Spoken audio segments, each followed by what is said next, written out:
It is week 6 and you are listening to the StockInvest.us podcast. We publish this podcast every single Monday before markets open, trying to tell you something about what you can expect for the week ahead of us. Last week I told you I thought it would be a green week, and it was. Nasdaq was up 2.38%. And what about the trading tips? Well, most of them did very, very well, but we will get back to that. So what is it that we can expect from the week ahead of us? Well, we know on Thursday there will be new consumer price index numbers, and inflation, well, it can scare. Will it be as expected, or will it be less? Will that push the markets up, or will it be just a slow week? We will dive into everything as normal. We will do the same thing. We will look at the markets. We will do a few technical analysis. And last week I told you I thought Apple would end around $170, ending at $172. Well, that was almost spot on like the week before. And after a few analyses, we will even dig into Bitcoin and Dogecoin. We will give you the trading tips. And what is it we can do this week? Which tickers are the most promising to do a short, swift swing trade in? We will get back to that.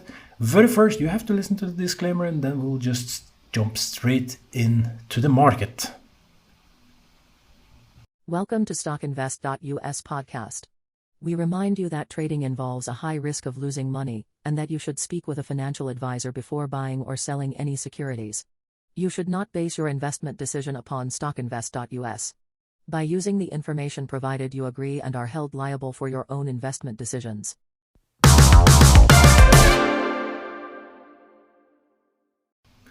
If you are one of my regular listeners, you are probably very tired of listening to the disclaimer and wondering why do you have to do it.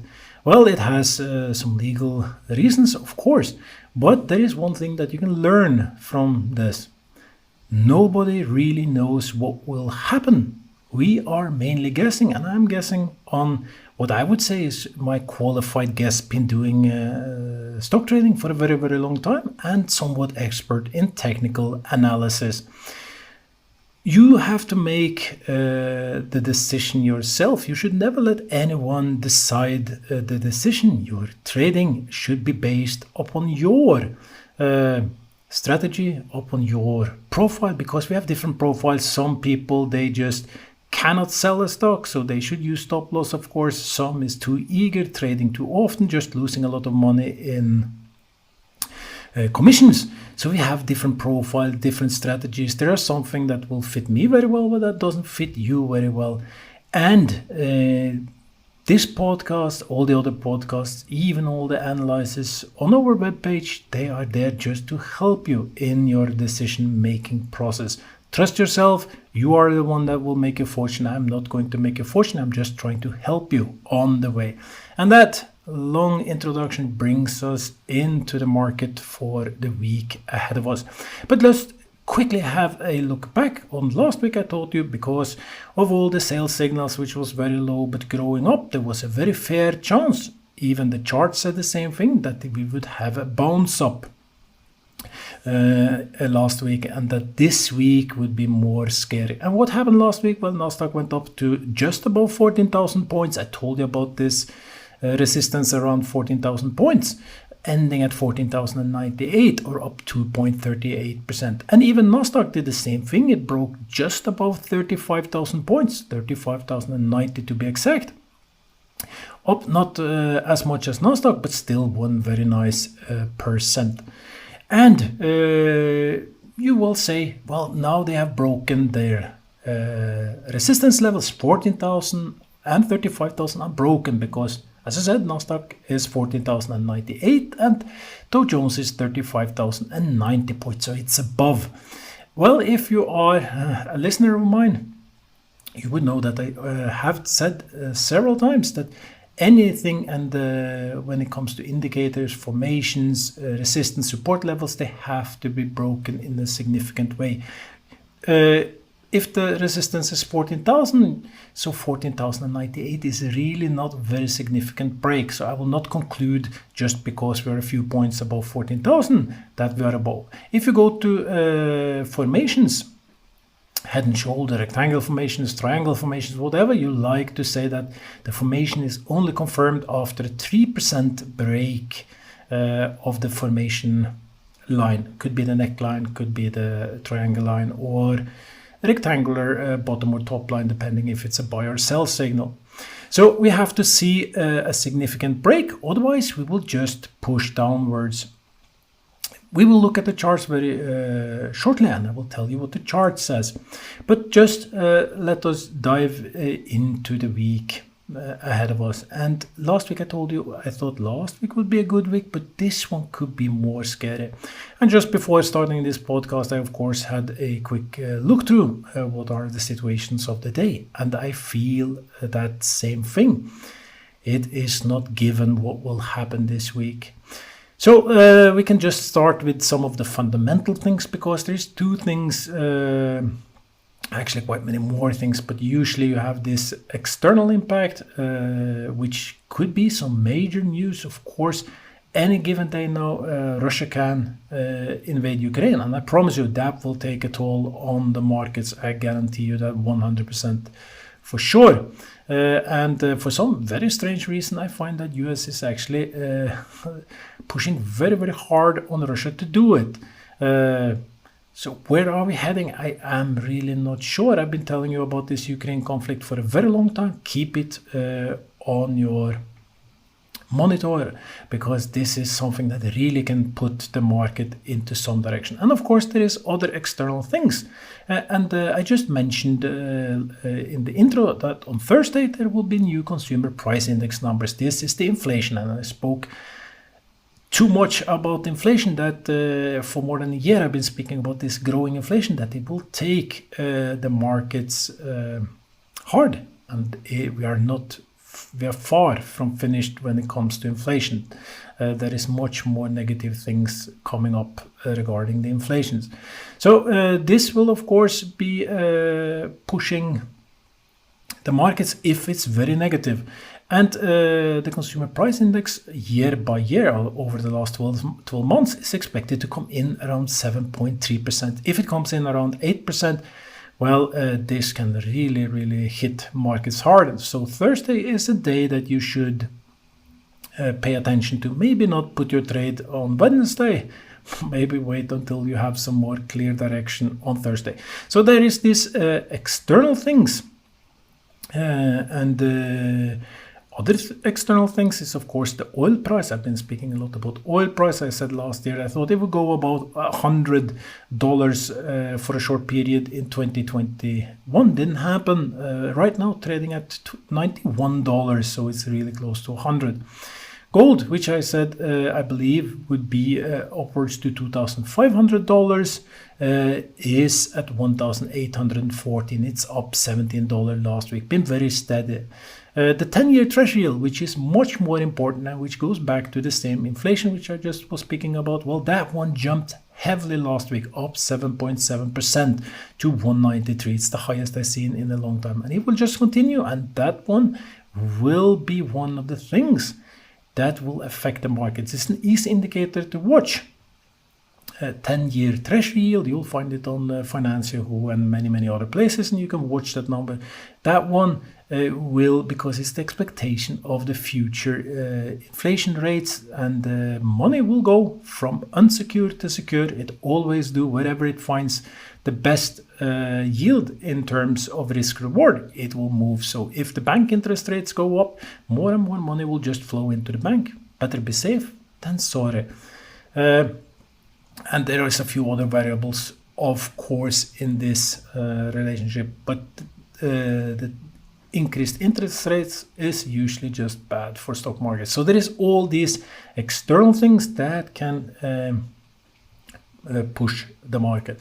In addition, we have the internal things, and that is the segment of the market itself. The best way to see this is just look at the chart and look at the trend, because it tells you something about how all traders are considering the market. If there is a pessimism, which has been since we were at 16,000 points, you can see markets trending down, and you as a trader, you will make much easier and I would say even better money if you trade in upward trends. So this is not only for the markets, it's also for your single share. Trying to beat a negative trend is always hard. And that is what we are doing right now, because from very nice rising trend, we went over to horizontal trends, and now it's slightly downwards trend. And we are fighting a downwards trend. Trying to bet up in a downward trend is always hard. And at StockInvest, we try to make these things a little bit easy for you. We give you a lot of different indicators. One of the things that we do, of course, give you a buy and sell signal. We do a very advanced algorithms that calculates all these indicators, formations, etc., and come up with a score, giving it either a buy or a hold or sell. And based on this, and all the tickers, we now analyze more than 35,000 tickers, we can give you an idea about the markets in general. And if we look across all the 38 exchanges that we analyze, we can see that right now there is only 20% buy signals. This is very low, but it's up from week 4 and 5, which were 16, both of them. So we are heading in a little bit better direction. This is both good and bad. The good thing is that there is slightly more positive sentiment in the market. And the other thing is, of course, that it's when it was 16, as I told you, and we will get to Nasdaq, which was only down at 6. It's an obvious buying position. This will, of course, get less. Nasdaq in week 4 was down at 6. I told you I'd never seen it as low. And last week was 8. And I told you, well, I have over months and months reduced my exposure in the market, but things were so low that I would actually increase again, which I did last week. Because things were so low and it seemed like it bottomed out. This week, Nasdaq is at 12% buy signal, still very low. And in my opinion, it should be room for further growth. New York Stock Exchange, 20% buy signals, London 17, and if we go over to Asia, we have Tokyo at 22 and Shenzhen at 10. So they are still all very low.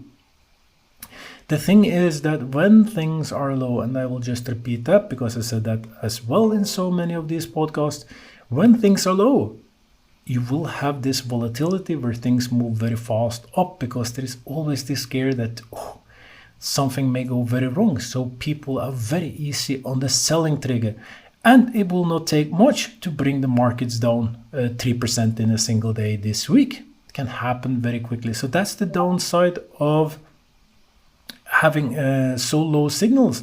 The confidence in the market is not as good as it should be. Then we are up at 30-40% buy signals. It's a very confident market now. It is not as confident, and things may happen very fast. So it can go very fast from good to even better, or from worse to much worse.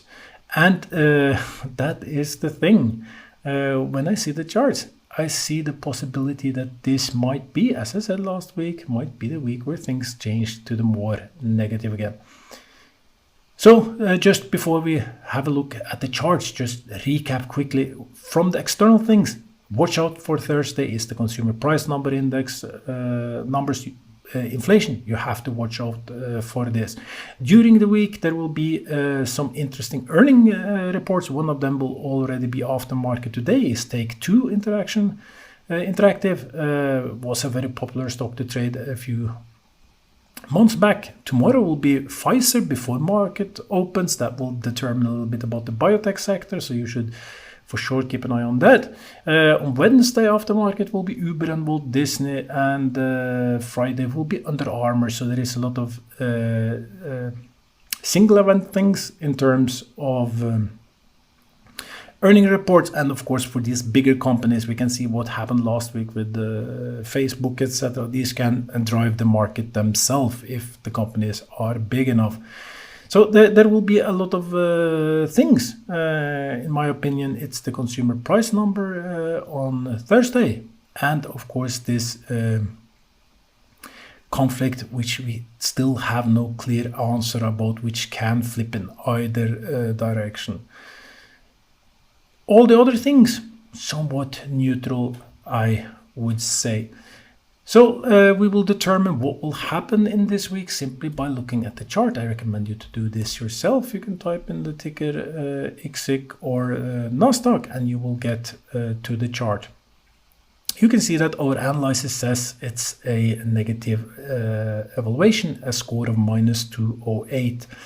Has been since January 13, and since then the index lost 4.79%. So our algorithm says that we are in a negative territory, and that probably more negative is coming. A few weeks back I told you there was this death cross between the long moving average, short moving average, where the short is below the long-term moving average, referred to as death cross, etc. And these things put a huge toll on the market. At the same time, 2 weeks ago I told you relative strength index was down at 15, extremely low, and was a clear buying opportunity.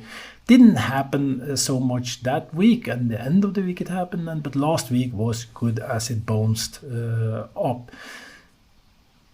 The thing is that we had the sell-off where relative strength index was very low, volume increased in the markets. Now volume is following, I would not say following the index very well, and that's something to look out for. Has broken the resistance just a little bit, but not enough to really be a significant break of the 14,000 level. But given that it earlier the week was above, there is a fair chance that it can move all the way up to 15,000, which is the top of the trend. It will be a total natural reaction. Doesn't change the total expectation that Nasdaq is in a downwards trend. There has to be much more higher bottoms than the previous before this to happen. So we are in a situation where we have a little bit of support just below today, and very little resistance all the way up to 15,000. Fell very hard from 15 to 14,000. So this level may go very fast upwards. It's a huge chance that it will happen. Buy signals from the short-term moving average, sell signal from the long-term moving average. Volume is not following as good as it should. Makes me a little bit confused.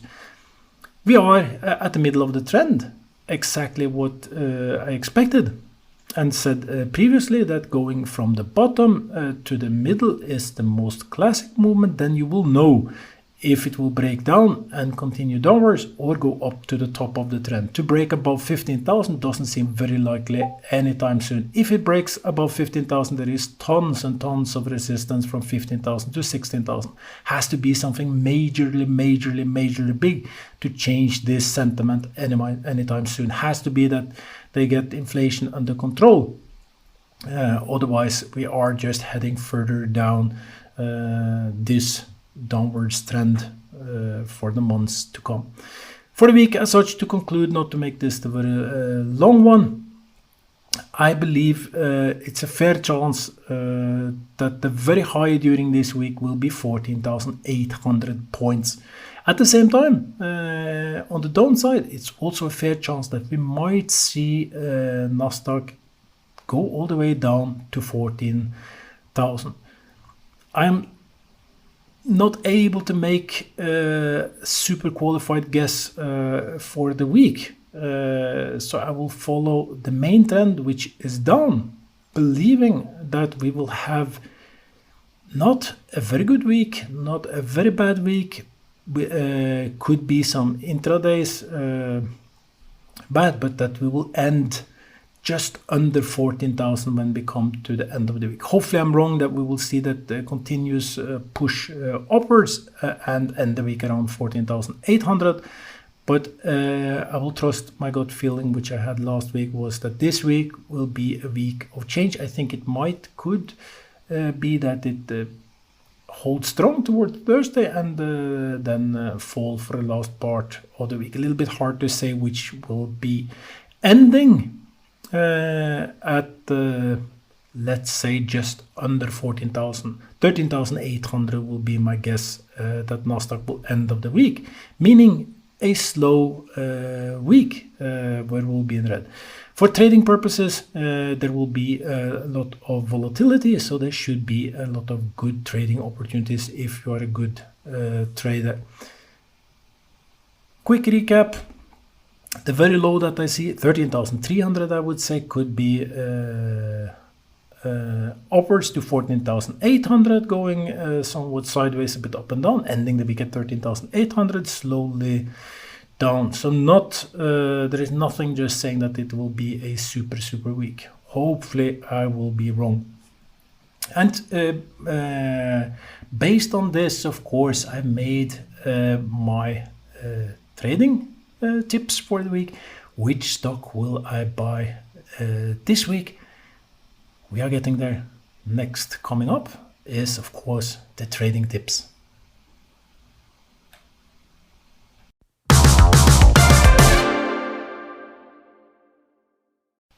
As usual, we will start the trading tips looking at some of the major tickers, and it will be the usual one. We will start with Apple. Last week I told you I thought Apple would end at $170, ending at $172.39, so we were more or less spot on. And this week, Apple is still within the rising trend, but has 2-3 weeks ago death cross and even a death star from the moving averages. But if Apple managed to push upwards, these things will flip again to new buy signals. The problem is that right above $172 there is plenty of resistance from the 175 level. And looking at the volume, I'm not sure I would say volume was following the stock very nicely. Relative strength index 49, it's in the middle of the top. And last time it found the top, it was at 59 and then fell all the way to 15. Could be the same scenario now. If it breaks above 175, we can expect Apple to just push upwards and could even start that nice journey upwards to $200. But resistance at 175, later at 180, it needs that momentum from a good market, I would say. On the downside, very little support below until $165. Very good support at 160, which also is the bottom of the trend. My guess for the week as such is that Apple will push a little bit upwards, finding the resistance between 175 and 182 hard. How high it will go, very hard to say exactly, but it will find this level too hard, then push downwards, fall all the way to 165, maybe even below, bounce a little bit up. And for the week as such, I will actually reduce my target. Last week it was 170. This week I think it will be 168. So we'll reduce the target by $2. In general, just to say that there is a fair chance things can go much better than this. If it breaks 175, you should be much more positive. I would even say that there is a good buying opportunity putting a bet on Apple if it goes above 175. But until broken its resistance, I just believe it will be a little bit too hard to break, and it will have a reaction downwards, more or less a natural reaction. Doesn't say that things will be very bad in the future yet. Bounce up from 165, as I said, ending the week around 168. The next one is Microsoft. And last week I told you I thought Microsoft would end at 310, had that target quite long, ending a little bit below 305.94. So Microsoft did less than I expected. It's clearly in a falling trend, looks much more like Nasdaq itself, even though our algorithms has a negative elevation for Microsoft. A score of minus 1.3 is not it's so much. Could flip to buy if Microsoft managed to push upwards, but also in this case the volume doesn't follow the stock much. Had that sell-off and the relative strength index was very low, the stock fell to 288. and had that classic buying opportunity. The problem now is that the volume is not able to follow the stock, so I think that upturn will just fade out. Resistance at 310, later 320, 330. I don't manage to see it get anywhere close to 330 anytime soon. Has to be something very special for that to happen. I think that the resistance at 315 will be too hard and that it will push downwards. Finds somewhat good support around 297, could be a swing trading level, but if this is broken, it should fall very fast down to 290. Last week's target was 310, but with both that star and that cross from the moving averages being in a negative trend, volume following downwards, I think it will be a hard week for Microsoft. And I think that actually we might see Microsoft under 300, could fall down to 290 on a bad day, bounce up, and I guess my best guess is that we will see Microsoft at 297 by the end of the week. This will be the lowest estimate I had from Microsoft in weeks. At the same time, again, it's a fair chance that it could be somewhat okay week, but it will struggle as it faces some more resistance above. And one more ticker before we just quickly look at crypto and the tickers that we bought and sold last week. And one ticker I bought last week, I told you it was a trading tip, was Tesla. And I did follow up. I said it was a very fair chance that Tesla would bounce up from the levels where it was, because that would be a classic reaction. I bought Tesla just as I said, and Tesla went up last week above my target. Some was 880, ending at $923. And right now, if you look at the chart, we can say that Tesla is in a falling trend and everything indicates that it will fall. I told you last week about this head and shoulder formation. That target was taken out exactly on the time where it was supposed to be taken out. And as I told you last week, you just have to go back and listen to my podcast. The other thing that would happen was to have a natural reaction back upwards to the neckline around $1,000. And that's exactly where Tesla is heading. For the week as such, it is facing somewhat resistance where it is right now. Volume is not following the stock in the best way, neither here. Relative strength index is moving upwards, it's 36. At the same time, very little support below today's level, mean that it can fall very fast and fall backwards to the 800 level. And this is what I think will happen. We can have a short-term reaction up during the week where we might see as high as 1,000. Wouldn't surprise me at all. My trade, as we'll get back to in just a few minutes, is still open. I'm on a stop loss, of course, still open, but I think there is a fair chance that we'll push up, but then have a quick reaction down. By the end of the week, I think we might see Tesla just below today's price.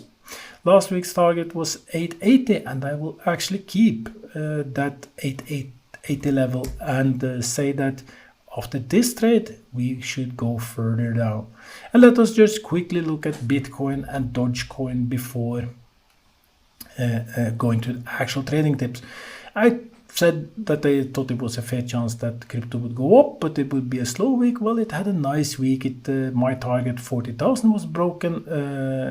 Bitcoin went up to 42,000. Now is facing a lot of resistance. It is facing the resistance from the trend itself, the trend, top of the trend line.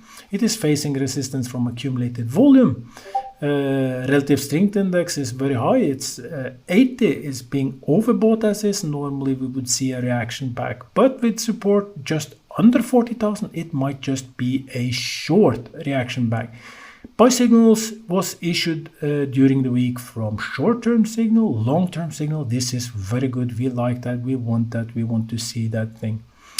I think it will be a somewhat slow week. Could be that it drops to 38,000 on a short-term reaction, but then should continue to push upwards. Will it be able to push all the way to 45 during the week? I don't know, but I'm still sure that we are heading upwards for the crypto. It will be a very defining week as such. Will it just remain within the trend, or was it a sell-off when it was 35,000 and that we are seeing a new trend for Bitcoin?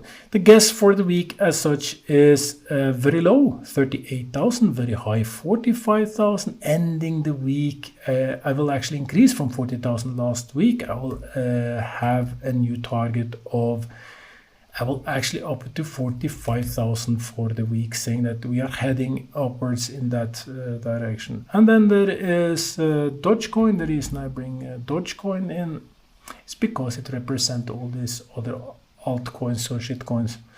And we see somewhat the same thing. I have a personal trade at 20, I did 20 to 40, got back in at 20 again just to see it fall below 20. I was all the way down to 13, now it's pushing upwards. And I might just recoup that investment at 20.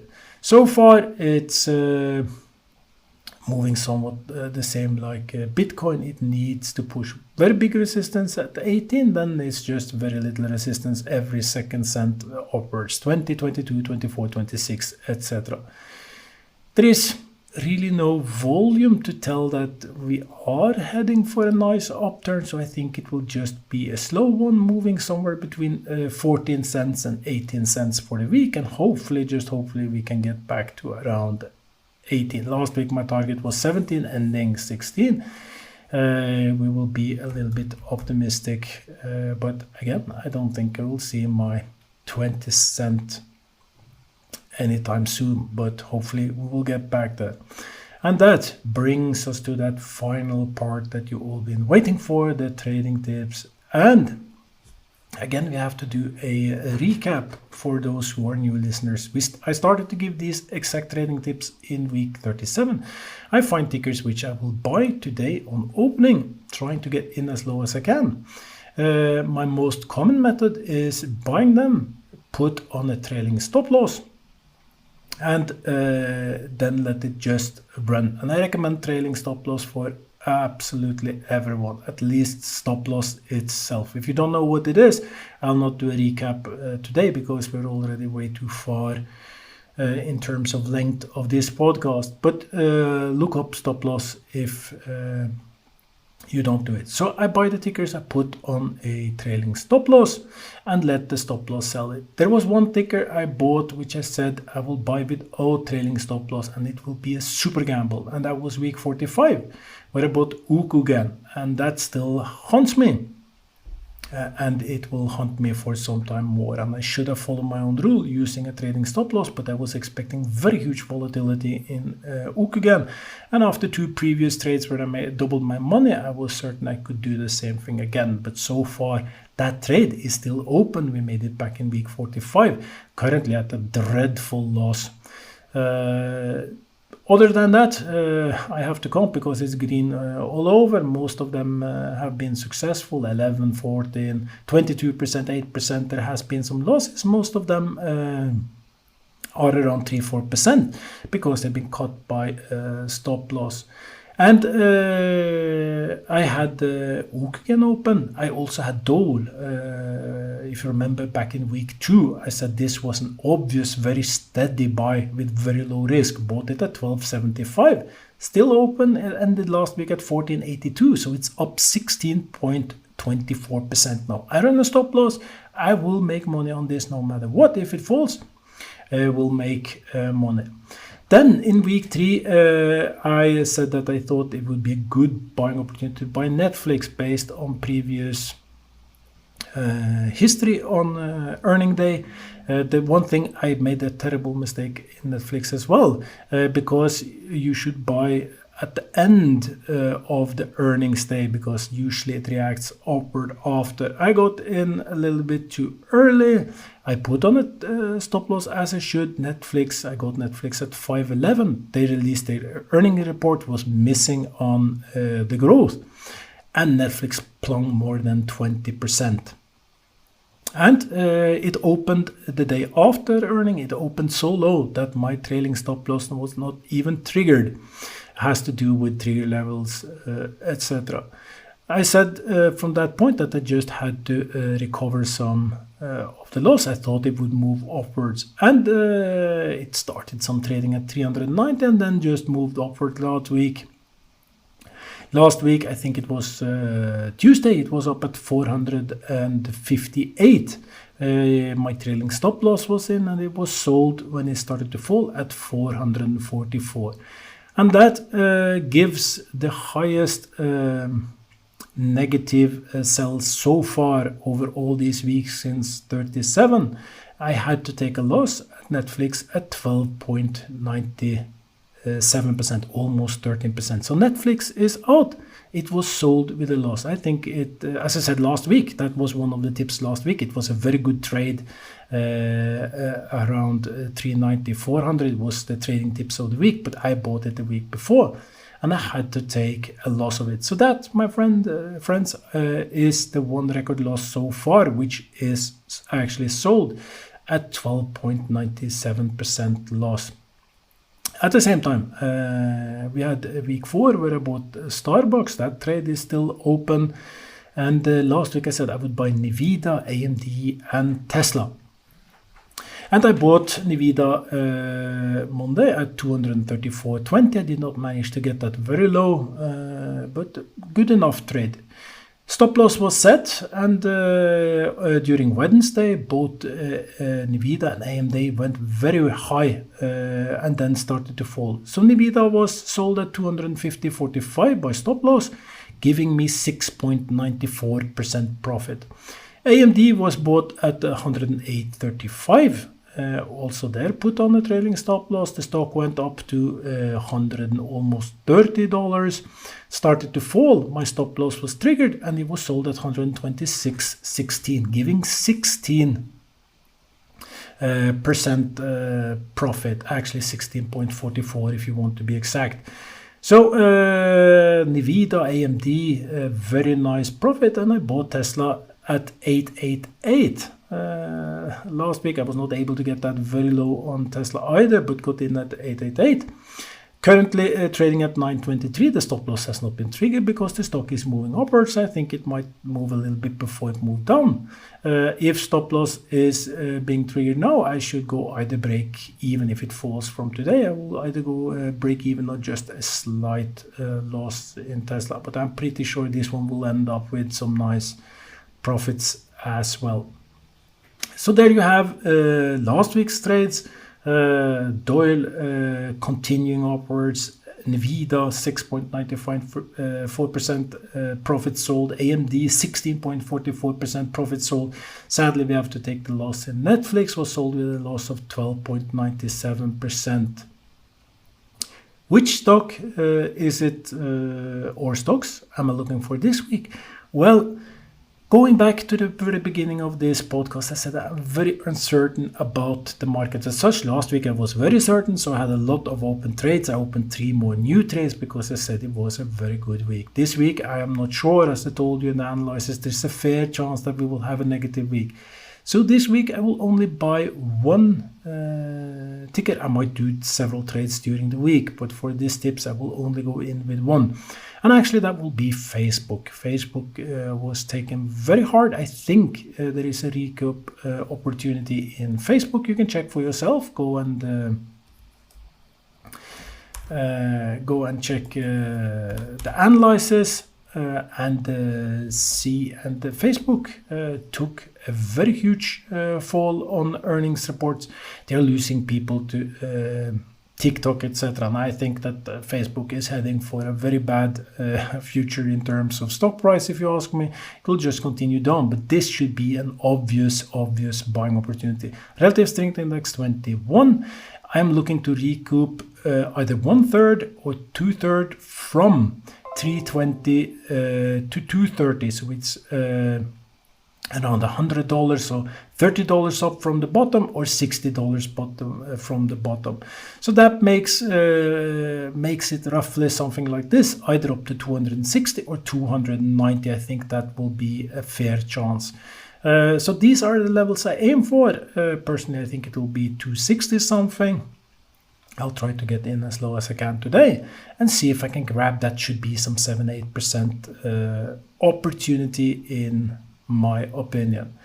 So trading tips for the week is Facebook. I keep Tesla open. That trade will be harder if you want to go in now. I think that one will be a pretty harder. Starbucks, I think there might be something to do in Starbucks. I think that DOLE will continue upwards, but that will also be a harder trade if you doesn't have it.